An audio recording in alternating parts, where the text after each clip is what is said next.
Hi everybody, it is Talia here. I have a bit of a sore throat, I guess, so apologies for my weird croaky voice, but I did want to get this video up and finished. It was great when I had all the videos scheduled while we were away on holidays, but I probably should have, scheduled for a few more advance. I think I will try to do that more in the future so that when I have a sore throat like this, I don't have to keep talking. I had no clear direction at the beginning of what I was doing with this page, which might seem obvious as you've seen me do it. But I am basically just wanting to put down a whole bunch of collage sheets and hope that inspiration comes to me, which it did, thankfully. So I've got a few different things, and these will actually all give it some nice bits of texture as we go, which is really good. Like, we've got that thick card that I'm using now. I've got the paper with a bit of watercolor paint on it. There's that tag that is a thin, really thin paper, and that brown and yellow bit is painted on like baking paper. So a few different things. At this point, I'm not assuming that I'm finished with the collage, though in reality I am. But I just wanted to add a bit of color onto it first to sort of see how the page was taking me. Now there's quite a few colors in this, and as I add the pink I create purple, and so I decide to just like embrace that and go for a more rainbowy type picture. Often I do try to stay in the one color scheme for things, so this was a bit out of my comfort zone of what I regularly do, but I'm quite happy with how it turned out. With the red that I put on, I decided to just do some dots, trying to sort of do that mark making style.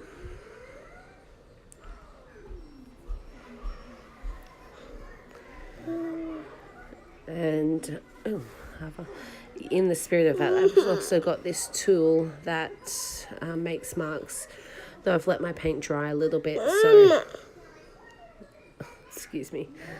I will add a bit more paint in a minute so I can make some more marks. But I think that looks quite effective, having the scratched out circles in between the in the middle of the red circles. I want to add a bit of this dark blue just to also make it darker, like it was really bright, I felt, and just want to add a bit of darkness in, and I'll put some more marks in here. This tool, this is a specific tool for mark making, or maybe it's for clay, like to join the pieces of the clay together, but it doesn't matter. You could use like a wooden skewer or a metal skewer. Would make really good marks, or a pen, like a ballpoint pen that doesn't work anymore. Lots of things you could use to make marks. Here I've used the Liquitex acrylic ink, and I just blotted it. I just licked it down, and now I'm just blotting it out in order to just sort of, add more texture. I usually really like the splatter, but I just didn't think that was, quite fitting for this picture in this moment. Now it appears I've disappeared, so let me just skip forward. And what am I going to do now? Okay, I'm decided that it needs more yellow, so I've got that yellow in the background, and I did originally have that yellow, remember, on the piece of baking paper. Often with the liquid acrylics, I just leave them to dry because I don't want them to spread. Excuse me. But for this, I really wanted to try just using my heat tool to spread the colour and get a real nice sort of mix. And one of the things, you like this, Ahava? Yeah? One of the things I like about that is like where I've put marks and where there's texture underneath, it sort of skims around those, and the top sort of layer doesn't have very much yellow on it, and it's thicker in some places, and I really like that. So I'm just adding little bits more to just make sure it looks even. I do really like yellow, and excuse me, I find it really striking, I guess, as like a really focal thing over a background. So I'm at this point and I'm not 100% sure what I want to do. So I decide to get out the modelling paste and a floral stencil, because this does kind of feel a bit florally to me, and so I want to just add like a border around it. So instead of using the stencil, like in the middle part, I've just got it positioned here on the outside. To make it not look weird on the edges, I'm just sort of like pulling it out so the modelling paste gets really thin.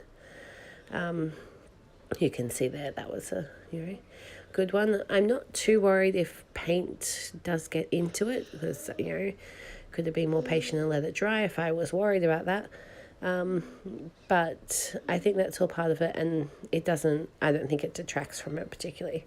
So I'm just choosing a few different sides to go round, and continue to add the modelling paste and clean off my palette if there gets too much paint on it.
So after this is dry, in the next little bit I just add some splatters of the purple liquid acrylic that I have.